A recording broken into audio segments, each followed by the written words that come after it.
আর এবার উচ্চ মাধ্যমিকের ভুয়ো ইংরেজি প্রশ্নপত্র পরীক্ষার আগেই ভাইরাল হলো সেই প্রশ্নপত্র। সোশ্যাল সাইটে ইংরেজি প্রশ্নপত্র ভাইরাল।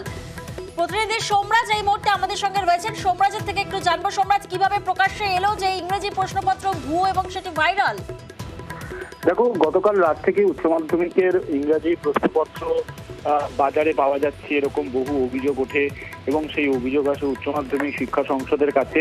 মূলত যে প্রশ্নপত্র বাজারে ছাড়া হয়েছে বা যে প্রশ্নপত্র বাজারে বিক্রি হচ্ছে বলে অভিযোগ, সেই প্রশ্নপত্র ইংরেজি নয়, তেমনটাই উচ্চ মাধ্যমিক শিক্ষা সংসদের সভাপতি চিরঞ্জিত ভট্টাচার্য স্পষ্ট করে দিয়েছেন। পাশাপাশি ইতিমধ্যে সাইবার ক্রাইমে অভিযোগ জানানো হয়েছে সংসদের তরফে এবং রাজ্য স্কুল শিক্ষা দপ্তরের তরফে। তার কারণ সংসদের কাছে অভিযোগ এসেছে রায়গঞ্জ বাংলা বেশ কিছু জায়গায় মূলত উচ্চ মাধ্যমিকের ইংরেজি প্রশ্নপত্র বিক্রি করে ছাত্রছাত্রীদের থেকে টাকা তোলা হচ্ছে, তেমনটাই অভিযোগ এসেছে। এবং তার পরিপ্রেক্ষিতেই সংসদ ইতিমধ্যে সাইবার ক্রাইম এবং স্কুল শিক্ষা দপ্তর ও পৃথকভাবে সাইবার ক্রাইমে অভিযোগ উচ্চ মাধ্যমিক শিক্ষা সংসদের।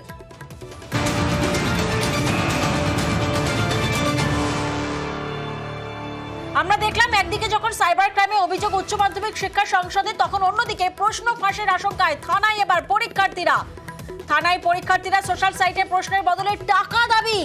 রায়গঞ্জ থানায় অভিযোগ পরীক্ষার্থীদের। প্রতিনিধি মুক্তা এই মুহূর্তে আমাদের সঙ্গে রয়েছেন। মুক্তা, ঠিক কি অভিযোগ সামনে উঠে আসছে?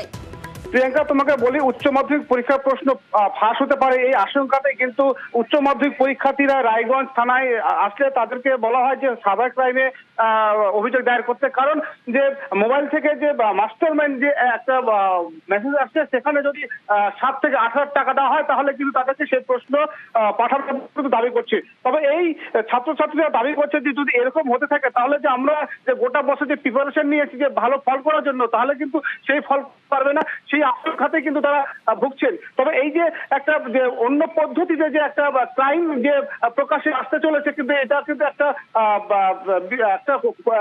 ছাত্রছাত্রীদেরকে একটা ভবিষ্যতের দিকে অবশ্যই খারাপের দিক, কিন্তু সেই আশঙ্কাই করছিল। কিন্তু আমরা দেখতে পাচ্ছি যে এই যে তাদেরকে বারংবার মেসেজ করা হচ্ছে এবং মেসেজ করছে এবং কাগজে লিখে দিচ্ছে কি কি প্রশ্ন আসবে, সেই অনুযায়ী কিন্তু ডিমান্ড করছে যে ছাত্রছাত্রীদের কাছে যে 5,000 থেকে শুরু করে 10,000 টাকা পর্যন্ত ডিমান্ড করছে।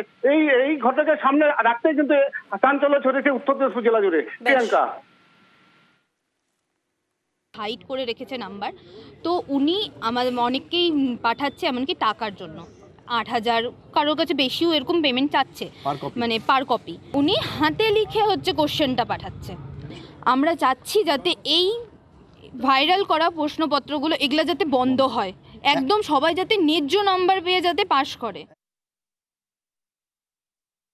প্রথমত যেটা বেরিয়েছে সেটা হচ্ছে ইএনজিএ একটা অংশ, সেটাকে ইভেন সেই কোয়েশ্চেন পেপার নাম্বার বা QR code, bar code basically কালি দিয়ে ওটাকে শ্যাডো করা হয়েছে, করে সেটাকে বার করা হয়েছে, যেটা ইএনজিএ, যার পরীক্ষা কিন্তু হয়ে গেছে শুক্রবার।